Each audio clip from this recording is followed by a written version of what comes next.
신도계호서 제24장 결혼과 이혼에 관하여. 결혼식은 축하할 것이지만 좀 이혼에 대해서는 교회 안에서 말하기가 좀 버거운 주제입니다. 결혼과 이혼에 관하여서 신도계호서에서, 특별히 웨스트민스터 신앙고백서에서 어떻게 말하는지를 점검할 필요가 있습니다. 1번을 보시면 결혼은 한 남자와 한 여자 사이에 이루어져야 한다. 즉, 이 얘기는 남자와 한 여자 사이이기 때문에 동성혼은 인정하지 않습니다. 어느 남자가 동시에 하나 이상의 아내를 가지는 것도, 그것은 이제 그 일부 다처제인데 반대 경우에도 합법적이지 않다는 것을 말합니다.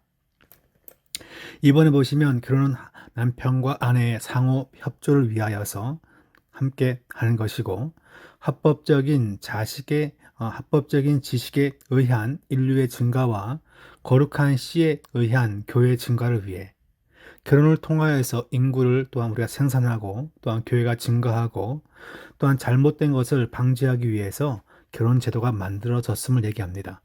그러니까 남녀가 서로 연합하여서 세워지는 것이 가정이지만, 또한 그것은 사회적으로 사회 구성원을 생산하고 또한 교회의 증가를 돕고, 또한 잘못된 이성적 활동에 대해서 그런 이제 이성에 대한 성적 집착에 대한 것을 방지하기 위해서 이 결혼 제도가 필요하다는 것을 전제합니다. 세 번째를 보시면 판단력을 가지고 동의할 수 있는 모든 종류의 사람들은 결혼하는 것이 합법적이다. 반드시 결혼해야 한다라고 말하진 않고, 결혼하는 것은 지극히 성경적이다, 그렇게 말하고 있습니다. 오직 주 안에서 결혼하는 것이 그리스도인의 의무이다.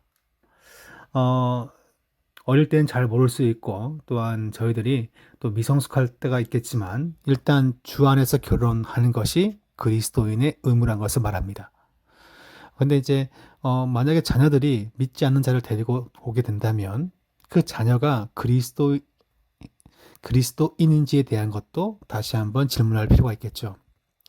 그러므로 진정한 개혁신앙을 고백하는 자들은 불신자나 로마 교회 교인이나 우상 숭배자와 결혼해서는 안 된다. 그래서 이제 교회 내에서 그래서 이제 어떤 주례를 맡거나 혹은 결혼식을 축하하는 데 있어서 믿지 않는 자의 결혼은 약간 우리가 거리를 둔다는 것을 전제합니다. 성도가 왜 그렇습니까? 왜 이렇게 정이 없습니까? 라고 생각할 수 있지만, 원칙은 원칙이고 개인적으로 또한 축하할 건 축하할 것인데, 일단은 기본적인 원칙을 이렇게 제시합니다. 또 생활이 유명하게 악독한 자와 혹은 위험한 이단을 주장하는 자와 결혼함으로 경건한 사람이 부동등하게 짝짓지 않도록 해야 한다. 같이 어깨를 나눌 수 없는 잘못된 이단들이라든가 사회적으로 무리를 빚은 자가 있으면 결혼을 막는 것이 기본적인 어떠한 한 원리라는 것을 제시하고 있습니다.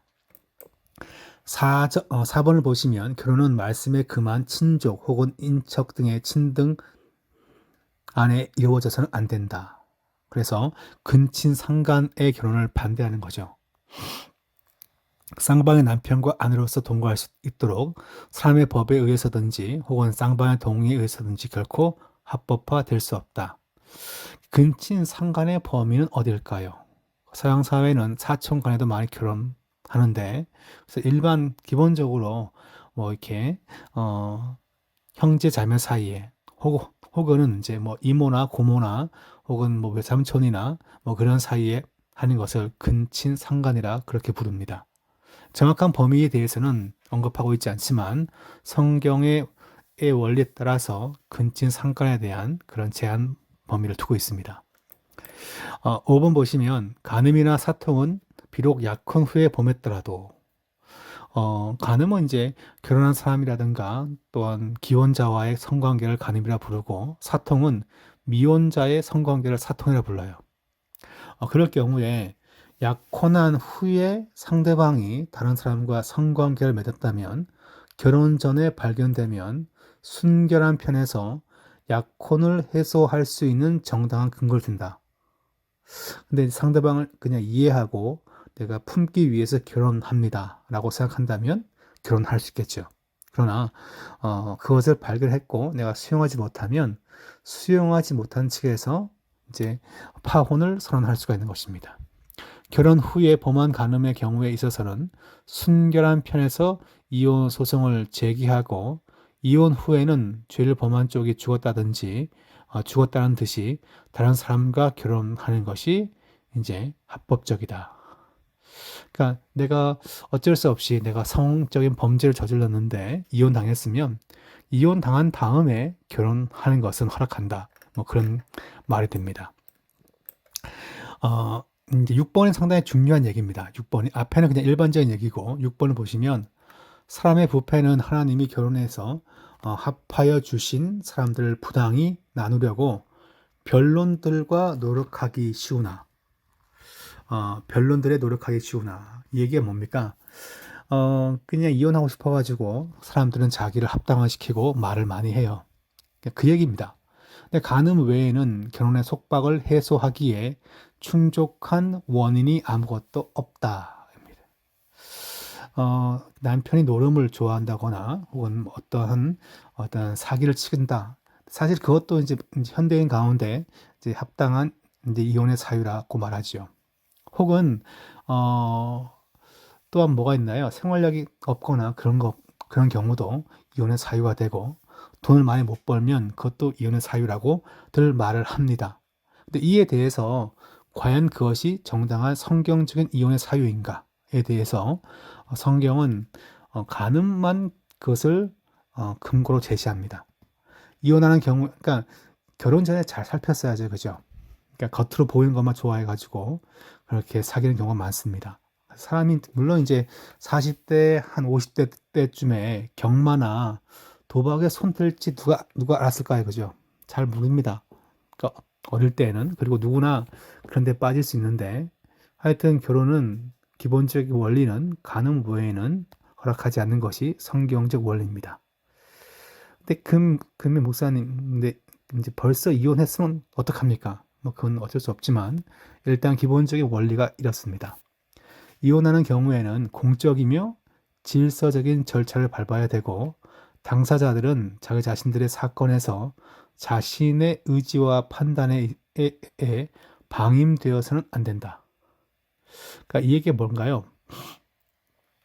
자신들의 의지와 판단으로 그냥 모든 걸 빨리 결정하는 것이 아니라 성경적인 원리와 어떤 주변에 이제 어떤 지도가 필요하다는 것을 전제합니다.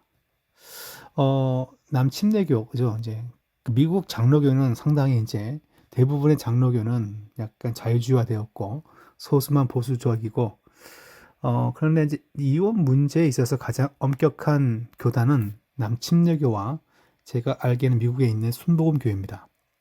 남침례교회 제가 한 10년간 공부했죠. 그러니까 석사 과정에서 2년 반 했고 박사 과정에서 10년이 아닙니다. 7년이죠.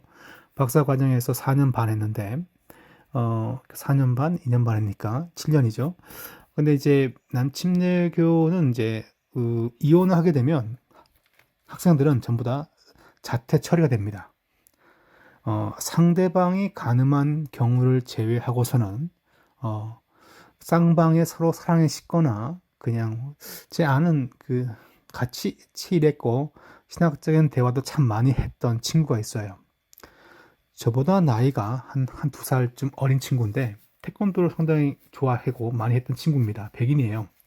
근데 이제 제가 2007년도에 나왔다가 2009년도에 복귀했는데 그새 그 친구가 2007년도에 한참 박사 과정을 할 때였는데 그때 그 와이프는 그냥 같이 그 신학교에서 만나가지고 와이프는 직장 생활을 하고 있고 이 친구는 이제 박사 과정을 공부하고 있고 아들내미도 저희 집 딸내미보다 그때 주유보다 좀 나이가 좀 많았는데 그냥 잘 크고 있던 한 가정이었습니다. 그런데 잘 크고 잘 정상적인 부부처럼 보였는데 2년 만에 제가 복귀했을 때 친했던 한 친구를 통해서 듣게 되었는데 이혼했다는 것입니다. 그리고 학교에서 자퇴 처리가 된 거예요. 근데 두 부부가 둘 다 부정을 저지르지 않았고 그냥 부부의 그 관계가 소원해지는 가운데 그런 일이 벌어졌는데 그러면서 이혼했기 때문에 학교는 그를 자퇴 처리하고 박사과정 졸업을 시키지 않고 그냥 중간에 석사한 것으로 그냥 치고 그렇게 자퇴 처리해 버렸습니다. 미국의 감리교 신학교는 그렇지 않습니다. 다 받아주고 끝까지 다 하는데 제가 학부 때 공부했던 교수님의 스승님이 미국의 감리교 신학교 교수님이신데 아내가 살아 있는데 나이 들고 뚱뚱한 아내와 이혼하고 아주 예쁘고 호리호리한 젊은 비서와 결혼했어요. 신학교 교수님께서. 그래가지고 교수님이 그 수업 시간에 그걸 딱 그 사진을 보여주면서 하여튼 감리교가 상당히 약간 좀 이렇게 자연스럽다 뭐 그 얘기를 하는 걸 들어보았습니다. 그러니까 교단마다 약간 좀 달라요. 이혼에 대해서 다른데 좀 아쉬움이 있습니다. 그런 부분에서 세상보다 어떤 윤리의 기준이 높지 못하다면 복음을 증거한다는 것이 과연 영향력이 있을까 그런 생각을 하게끔 되었습니다. 네, 이렇게 결혼과 이제 이혼에 대해서 간단하게 다뤄보았습니다.